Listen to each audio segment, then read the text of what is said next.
G'day and welcome to Not the Farmer's Wife podcast. I'm CJ Steedman and I'm not the farmer's wife, I'm the farmer. I'm also a mum to MJ and OJ and a full-time off-farm worker.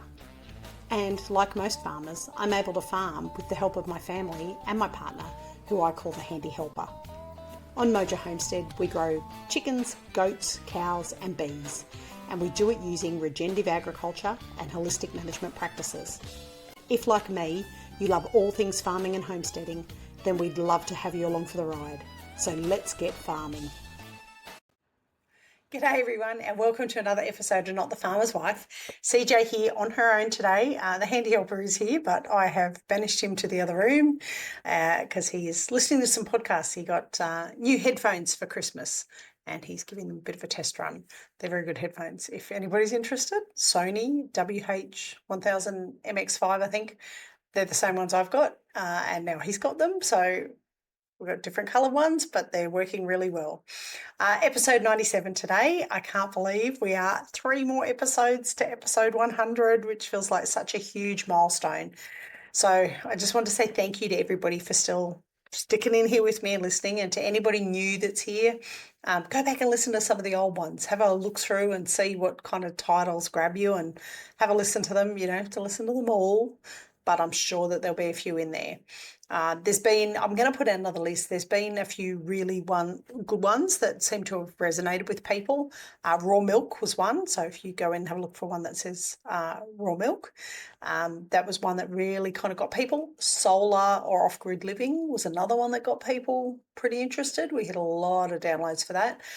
So go and have a look and see what you think.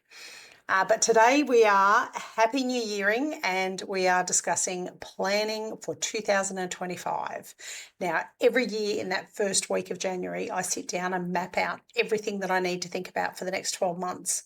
And the reason that I do it is because with farming and homesteading, it's very seasonal in what we do. So there are times when we have real feast or famine in the work that we have to manage. In the middle of winter, you are not going to be out gardening and pulling crops in and preserving and things like that.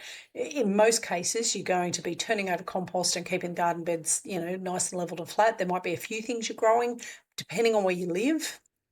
If you're in one of the northern colder states in the US, then you're not likely to be planting a lot. And in most cases, it's going to be maintenance mode through winter. But we also have a lot of things that we have to deal with as far as livestock. And the main things for me are the breeding season for my goats and cows now too, because I believe we're hoping that Miss Molly is pregnant. We don't think Millie is yet, but Miss Molly looks like she is.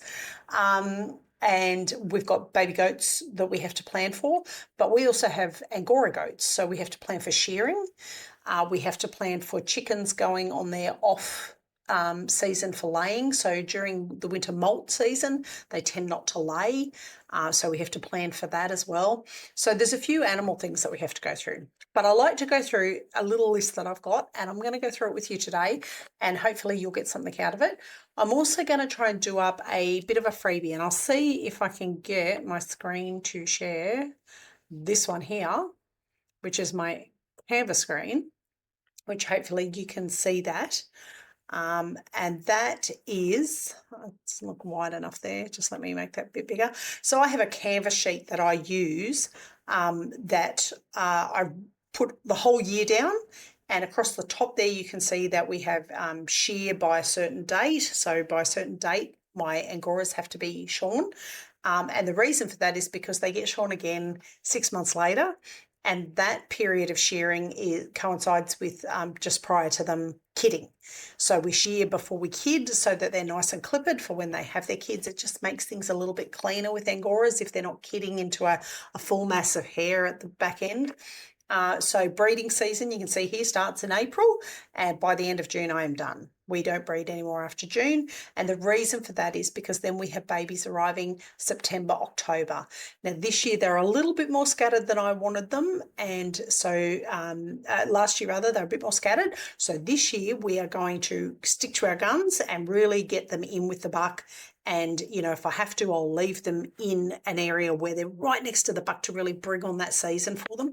In most cases, nanny goats don't need to be brought on in that sense. But yeah, sometimes it helps. But we also have here, I have different launch weeks where I'm launching different products. I've got my school terms in there, so I know when I'm going to be busy with kids and when I'm not.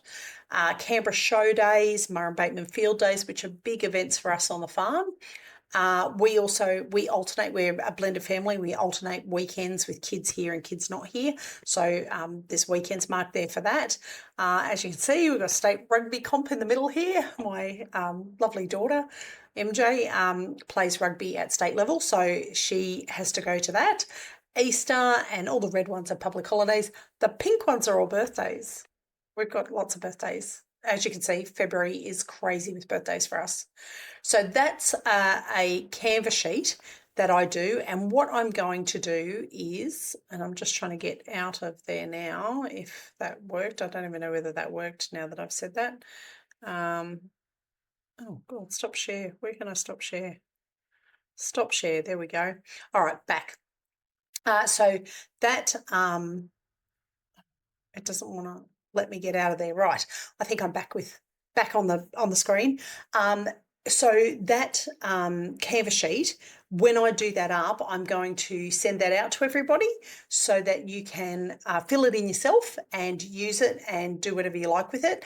If you're watching this on YouTube, there should be a link down below that'll show that Canva sheet. So if you've got a Canva account, you don't have to have a paid account. You can have a free account, but I'll send you the link and you can just go in and open it up and then just modify it to suit your own circumstances. But the year is all set out correctly, year to date, so I'll send out the 2025 one. So what are the things that I go through when I'm sitting down looking at that list? The first one, and I've got a list here because I can never remember all these things, and I don't even try to remember them. It's not worth it. So the first thing is defining my visions and goals for the year. And that sounds a bit woo-woo, but it's really like a good place to start. I think you can't really plan for what you've got coming ahead in the year if you don't actually have some goals for that year. So things like why you're homesteading. So for us, it's to replace supermarkets. We're trying to provide our own food source so that we don't have to shop at the supermarket to get food. We're also trying to earn a little bit of an income on the side with excess produce. So I look at things like cheese making. I look at things like veggie gardens. I look at whether or not we can get some potty calves in to grow some beef because we haven't been doing that. I look at when I can do my pasture-raised chickens again so that we have more chickens in the freezer. But we also look at the other little things that we want to do as well. So soap making is big on my list. I have done it in the past, but I want to do it a bit more, and I want to try and not only do a bit more, but do enough to be able to sell some, but also try some different types of things. So some beef tallow moisturizers and soaps and things like that. So that's on my big list of things to do. The other thing is getting rid of waste. Now, we've just here where we live, we don't have services like a normal urban environment. We've just got a waste pickup service here that we're paying for. And we're going okay with it. Christmas was a bit of a blowout. We had a very full bin for them to collect, but it only gets collected once a month. So obviously I'm trying to keep our footprint down to as minimal amount as possible for waste so that we're not overloading that bin. Now, we also include in that short-term and long-term goals.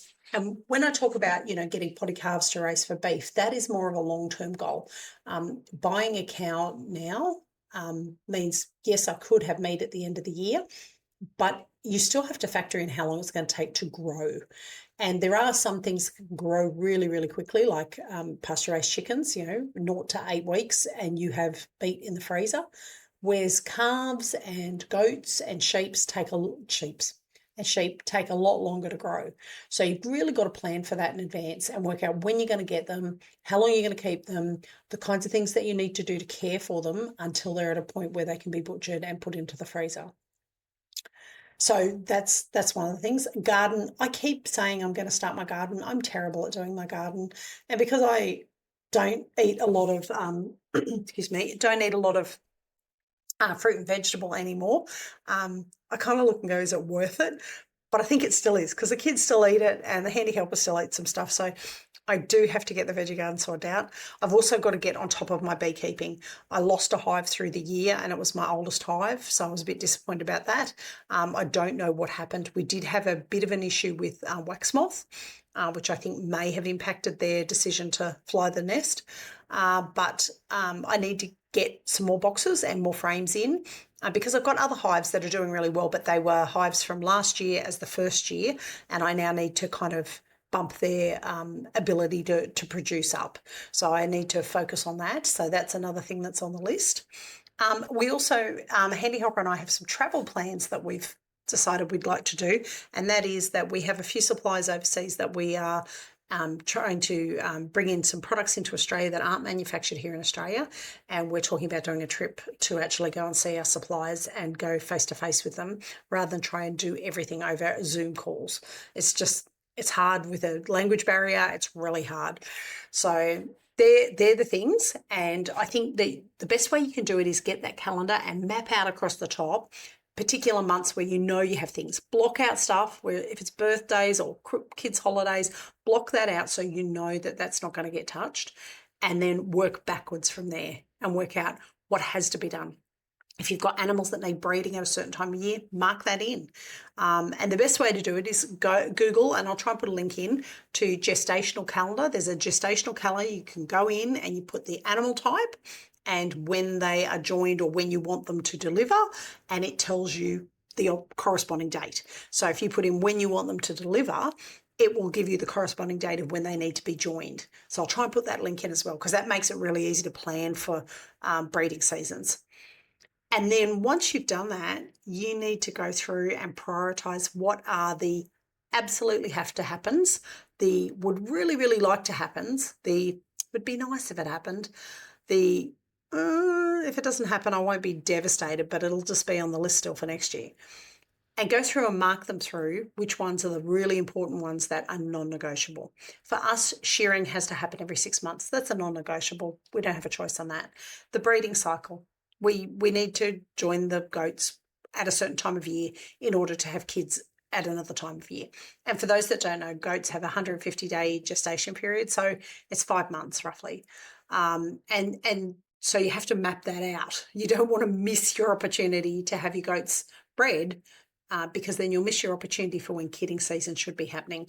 And you really don't want to be having baby animals in the middle of winter, except if you're a sheep farmer. And as I say it all the time, don't ask me about sheep. Know nothing about sheep, but they all seem to have their lambs drop at like July, which in Australia, July is freezing cold.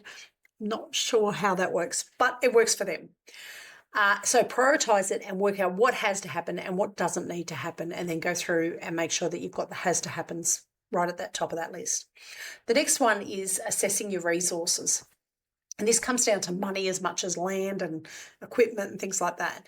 If you know that you have certain things that you have to get done during the year, you need to either put the money aside to be able to purchase things, or put the money aside to be able to purchase supplies to build things, or put the money aside to have somebody else come in and do it for you.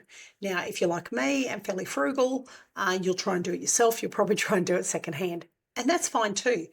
But it's still a good idea to go through and assess what kind of assets you don't have that you need. Our big one for 2025 is fencing. We have got reasonably good fences here, but we want to section some more areas off so that we can really knuckle into that rotational grazing. And the rotational grazing just saves us having to worm as often. So that's our big task, our big, hairy, audacious goal for 2025 is to get the fencing sorted. And in doing that, it's a cost factor. We need to buy star pickets. We need to buy suitable fencing mesh that is suitable for chickens and goats. We may need some more electric fencing. We've looked at, there's a electric fencing system where you can wheel it out for rotational grazing, where it comes off a spool and you dig your little star pickets into the ground and it's electric fencing. That works great for cattle, horses, larger animals. Goats can get cunning. If they think they can crawl on their belly to get under a fence, they will do it. So for goats, we need a bit different fencing. And for chickens, we found the electric fencing didn't stop the goats getting in to their yard, but also to the chickens didn't seem to be too impacted by the electric fencing. So we want to do some more solid fencing that we can then maybe just petition off to move our chicken tractor around within. Budget is obviously the big one. If you haven't got money set aside, then what you probably need to do, and what I like to do, is over the period of the time that I know that I'm going to need to purchase something. So if I know that I need to purchase fencing in March, and likely our fencing will occur around May, probably April it'll occur. I haven't planned that one out yet. It'll probably occur around April because the girls will be dried up from their milking and they'll be in the big paddock with the other goats instead of in the milking paddock. And then the milking paddock will get fenced off in a more petitioned kind of way for next year or for the end of this year. So when I work out how far in advance I need the fencing equipment, then I calculate what it's going to cost. And then I go back through the fortnights because I get paid fortnightly. I go back through the fortnights and I work out how much money I need to put aside each fortnight so that in April I can walk in with cash in my hand into the produce store and buy my fencing and my star pickets or order them online or wherever I'm going to get them from. But I like to have the money in advance so that I'm not dipping into anything else in order to purchase those assets. Time. We, the handy helper and I, are the king and queen of watching YouTube to work out how to do shit. And if you've never done it before, oh my God, get ready for it. You'll get addicted. We literally, every time we have to do something, we go, oh, we'll YouTube it. We'll have a look first and see how somebody else has done it, see what mistakes they've made, things like that. There are so many amazing homesteaders and farmers out there on YouTube who are putting videos up of them doing things, and they're putting up what not to do as well. So you can really learn by their mistakes. So sitting down and spending the time to work out what you need to do and how to do it, I can't recommend YouTube highly enough. And get that skill set sorted before the day that you need it. So don't do what the handy helper and I have done in the past, where we've madly YouTubed something at 11 o'clock at night when we're planning to start doing it at 6 o'clock the next morning. I can honestly say that does not make for a good night's sleep. I would suggest you watch a couple of different videos, try and pick the brains of a few different people, and do it for at least a couple of weeks before you come anywhere near to having to actually carry out that skill. The next one's mapping out your homestead. Now, I'm not a huge permaculture guru. I know enough, probably enough to be dangerous, but not enough to actually, achieve as much as some. But zoning and layout for your homestead area is so important. And when you're planning things at the beginning of the year, this is a really good time to do it, where you sit down and go, okay, what do I need to put where, and do I need to fence things? Do I need to get a new chicken tractor going? Do I need to get new trees planted or anything like that? Sorry, I just had to pause for a second. We had chooks going off outside and I wanted to go and duck out and make sure nobody was getting chased by a fox or anything. So zoning and layout. Map out what you need where, so fencing, any new fencing, if you need a new gate put in, if you're thinking about putting in a new garden bed, now's the time to do it at the beginning of the year so that you know what you have to do later on, particularly when your garden maybe has died off a bit and you've got the time to get out there and put new garden beds in. Water access is another one that I try and plan at the beginning of the year, and I do that by looking out for what the long-term weather forecasts are for that year. There's a gentleman, and I'll try and put a link, there's a gentleman that I follow on, he used to be on Facebook and he's now gone to Patreon, I think, and he does long-range weather forecasting, and he's so accurate. He says you're going to have a big rain period in January, whatever, and you have a big rain period in January, whatever. So having that in advance, so you kind of plan for when you're going to have your really wet months. That's another good thing for making sure that you're not doing fencing or pulling down sheds or putting up new sheds when it's pissing down rain, and that's the last thing you need to be doing, is standing out in the rain trying to put a new shelter up because you pulled the old shelter down.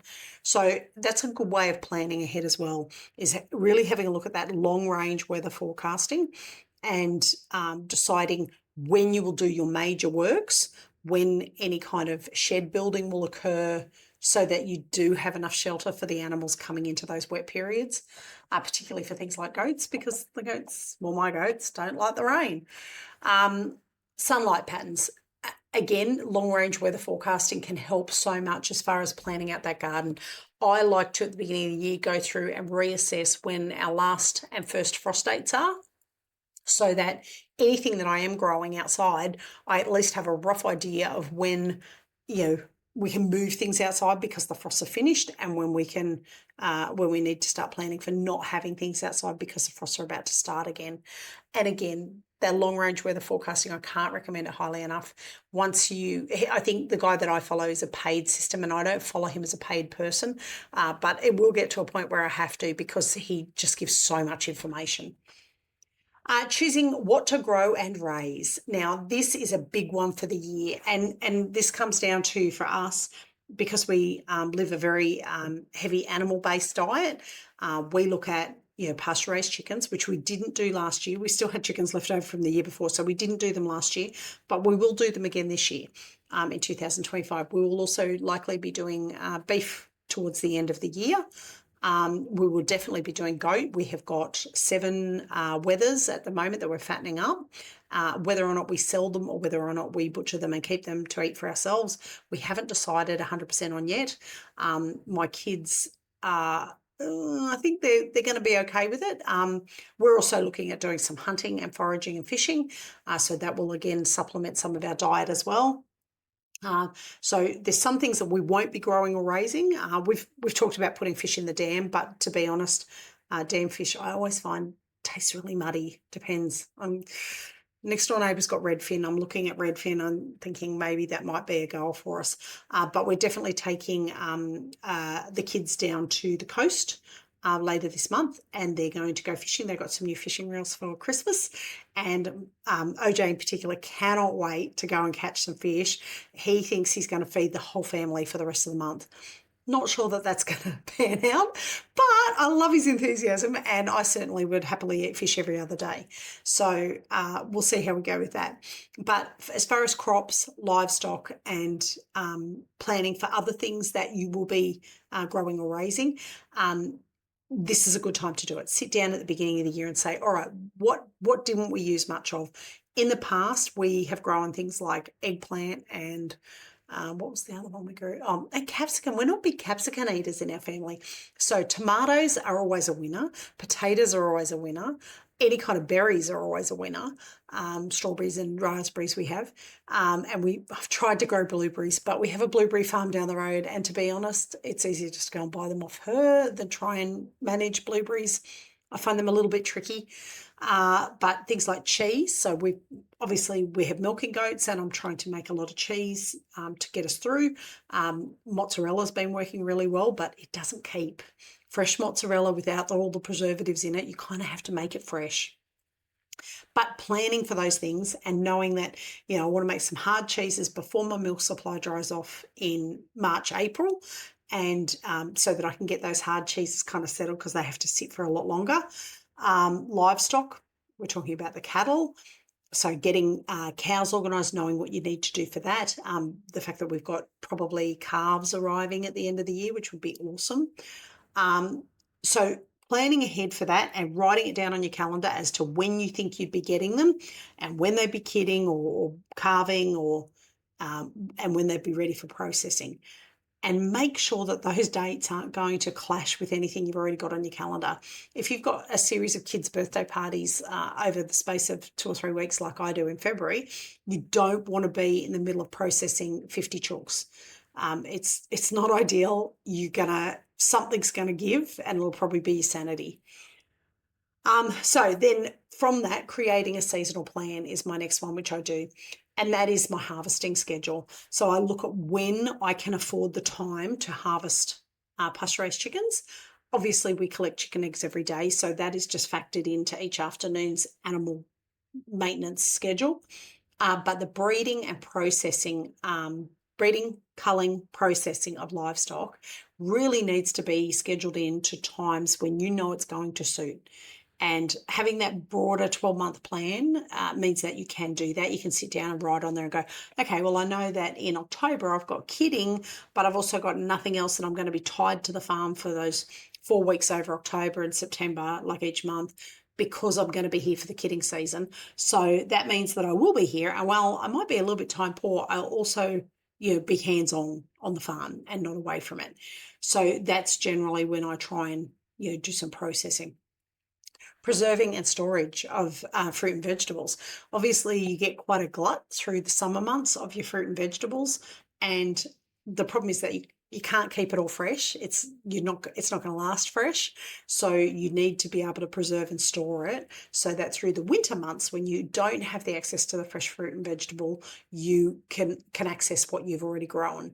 Now, that could be getting it into a storage tubs, into storage containers. Like the potatoes, we don't process them as such. We store them whole, but in a dry area with a little bit of sand on the bottom so that they're not touching up against each other. Carrots store really well that way as well.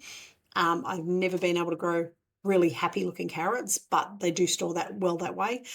Pumpkins, for anybody in Australia, how many times do you drive past an old country homestead and there's pumpkins up on the corrugated iron roof of the veranda where people have stored them? They're in sunlight, but they're in fresh breeze and out where they're not going to go off. So having a storage period and a preserving period where you're scheduled to do those things, put that on your calendar. And that way when people come to you and say, look, can you help me with this, or I need to do this, or are you free at this time of the year, you can look straight on that calendar and go, yes, I am free. No, I am not. I'm going to be busy I won't say it because I'll probably get banned from Spotify. I was going to say something, but I won't. You're going to be so busy at certain times of the year that you'll just have to say no to some things. And that's okay, because there's other times of the year you'll be able to say yes, and you can look at your calendar and go, yep, I definitely won't be harvesting at that time. I definitely won't be processing meat at that time. I definitely won't be dealing with, a glut of chores to do, or kidding or milking or anything like that. And I literally say to people now, they go, oh, we're going to do a weekend away. Can you come away for this? And I go, no, I've got milking goats, and come back and see me in April. So having a calendar where you can schedule all that out is ideal.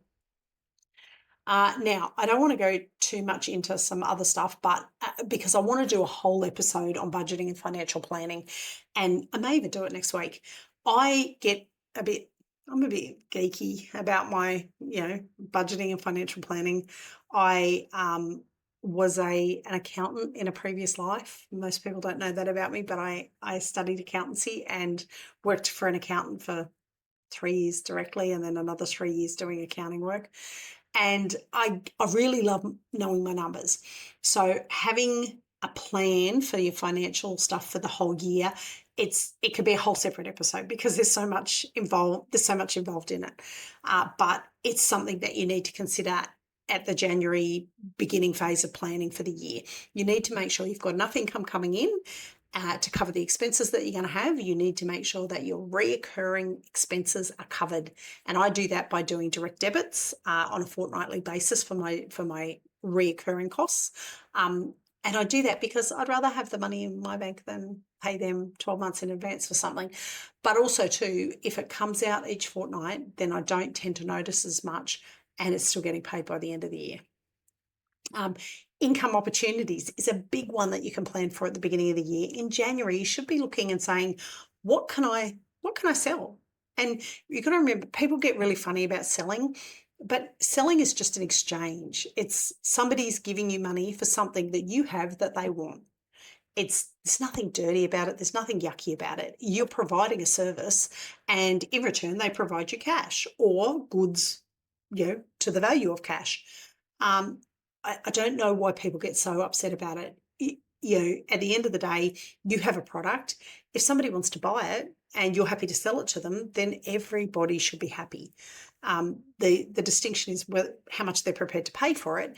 But I really think we need to, as farmers, not do ourselves a disservice by saying, oh, no, I'll sell it for cheaper than what it's worth. If a product is worth a certain amount and that's the amount that you need to put on it, put that amount on it. if somebody sees the value in what you're selling, they're going to pay that amount, because the dollar value of it is dictated by the person who wants it. I have a friend, hello Penny, who is a real estate agent, and she says it all the time. The market will decide what something is worth. And that's 100% true. Don't feel bad about selling. Feel good about selling. You're providing a service for somebody, and hopefully you're providing an organic, pasture-raised, healthy alternative to what they could get at the supermarket. So it's definitely nothing to feel bad about. Work-life balance. Now, this is a big one for me, being a mum. I map out things on that calendar that are kid-related. You saw when I showed you the calendar, we had rugby state championships. I can't remember what it was on the calendar as, but it's the rugby union state games that are on every year in New South Wales, and my daughter plays in them. Luckily, she's been selected the last 3 years. Hopefully she'll get selected this year, because I've already mapped it out on the calendar. We map out those things. We map out birthdays so that we don't have anything clashing with somebody's birthday. We map out school holidays.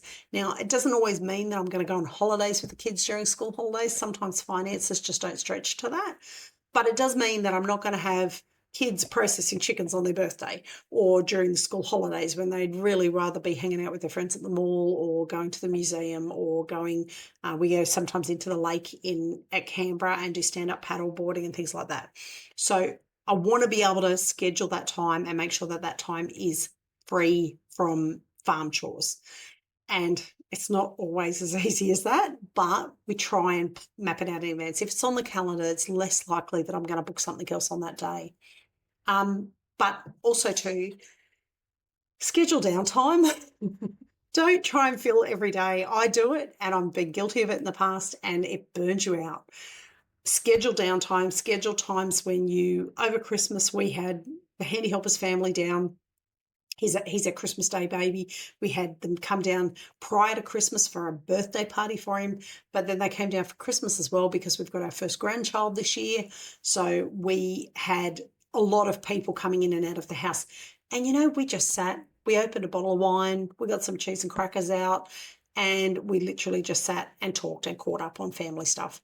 And it was so nice. It was a really well-deserved break, and it meant that we kind of, when everybody went home, we got straight back into farm chores, and we're nailing farm chores left, right, and centre, because we'd had that downtime. If we hadn't had that downtime, we probably would have come into the new year going, oh my God, we're exhausted. What the fuck? Like, we just want a week off. Instead, we took the time off and we only did the bare minimum of chores. In fact, there was 2 days I ended up worming the goats, and so there was 2 days where I didn't milk, and it was so leisurely, sleeping in and not having to get up and go and milk goats. So make sure you schedule that downtime. It's so important for your mental health, but it's also important physically for you. And if you're like me and in the plus 50 age group, you really need that downtime. Like, I physically can't do all the things that I used to do when I was 20 and 30. So having that downtime really is important for us. And on from that, set realistic goals. Do not set the uber goals that I have done in the past. I speak from experience. Oh, we're going to fence 5 paddocks, and we're going to get 10 head of cattle, and we're going to bottle feed them all, and we're going to rear them, and we're going to butcher them ourselves. It's not going to happen. Set realistic goals. And I think that it's a really important thing, and I had a business coach say this to me once, that farms and homesteading, essentially like a small business, will move at the pace, it'll grow at the pace that you can cope with. And if it grows too quick, everything falls over. You really want to step it up just a step at a time, so that you're not getting to the point where you're going, oh my God, I've got so much to do, and I don't know what I'm doing, and I need to schedule more time, and I need somebody to come and help me with this. Just step it up just a bit at a time, and don't try and do everything all at once. If you try and do everything all at once, you'll probably fail, and then you'll hate yourself for it and blame yourself and say, this is not going to work, when in actual fact it could have worked and should have worked. We've learned that the hard way. We've gone all in on some things and then just gone, holy crap, what did we do? Now we don't. Now we step it back and we go, all right, this is what we can actually cope with. I've just had a knee reconstruction. My horses are up the back and I haven't touched them in 3 months. I haven't been anywhere near them. Literally, they come down the fence. I talk to them over the fence, check that they're okay, and send them back up the back paddock. You have to work out what you can realistically do and what you can cope with physically and mentally and financially, and just do that. It will get better. You'll get to be doing more things, but you just have to step it up a piece at a time. If you try and do everything all at once, it's not going to work. Now, on from that too is adaptability. And, life on a farm is never dull. If you have plans for a certain thing to happen at a certain time, go back and listen to an episode. I'll work out which number it is. The Doe Code. The Doe Code sums up my experience with planning things ahead on the farm and going, we are going to do things on a certain date at a certain time, and we're going to do it a certain way, and it's going to happen like that. You have to be adaptable. You have to be willing to change at a moment's notice, because nothing stays the same on a farm. You will get there. And me and the handy helper have done. We've gone out. We're going to fence today. We're going to go out. We're going to put fences in. We're going to do this. Then we end up with a sick goat, a sick horse, a sick chook, a sick kid, work calls, get called in on overtime, and all the best laid plans go to hell. And there's nothing you can do about them. You just have to pack up your bat and ball, put them away for the day, and start again tomorrow. And if you can't have that attitude with homesteading and farming, you're probably going to go crazy pretty quick. It's okay to scale things down. It's okay to say, I was planning to do this. I've changed my mind. I'm not going to do that now. I'm going to do this, and I'll try for that next year, or I'll try for that next month, or I'll try for that next week. Don't beat yourself up if you have to do that, if you have to take a step back. You can always scale up. If suddenly you find you've got more time or more money, or, something's worked out in your favor where, a friend of ours whose son and daughter are the same age as my son and daughter, sometimes ring and go, hey, would the kids like to come over for the weekend? Like, I know you guys get busy on the farm. Would you like us to take the kids for the whole weekend? They can just come and have a sleepover.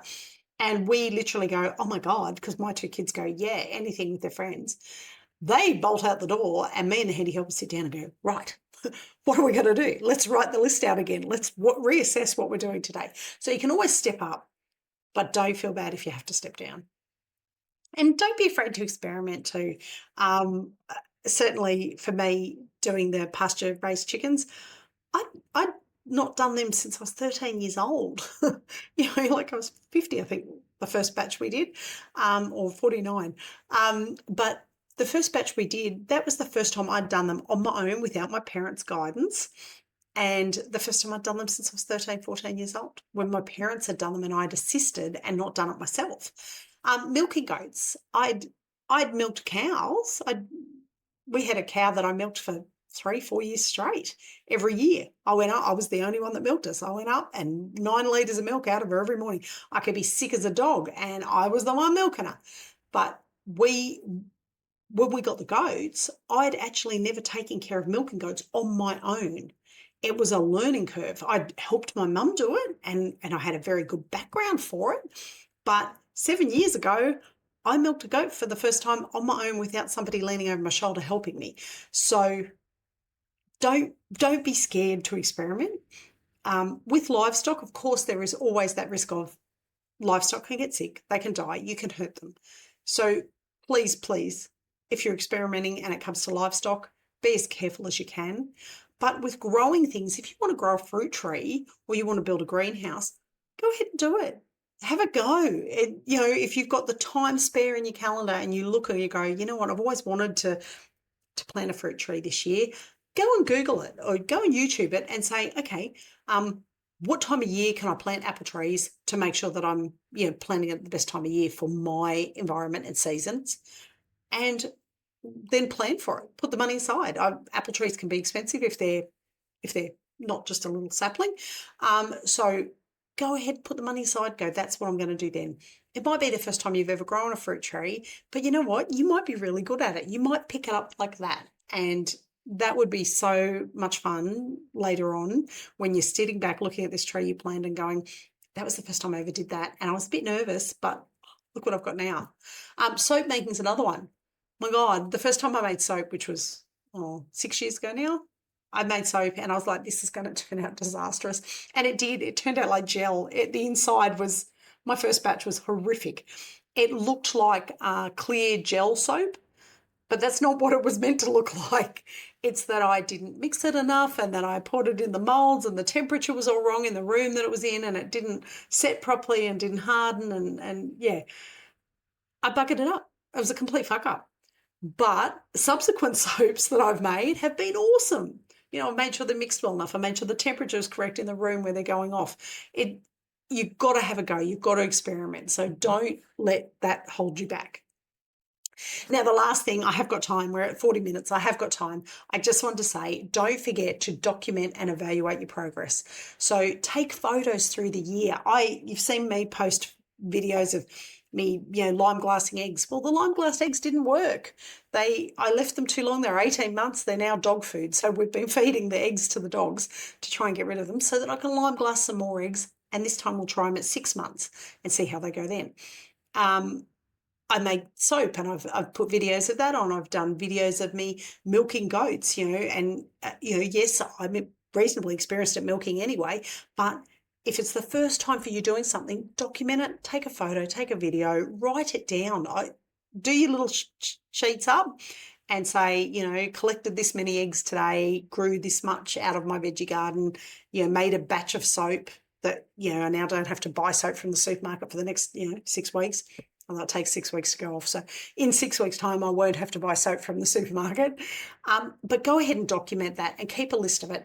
Now, the things that don't work, don't beat yourself up about. Just go, that didn't work. I'm going to put that to the side. That's not going to happen again next year. I'll remember that for next year. And I try and keep a folder. I'll reach behind me.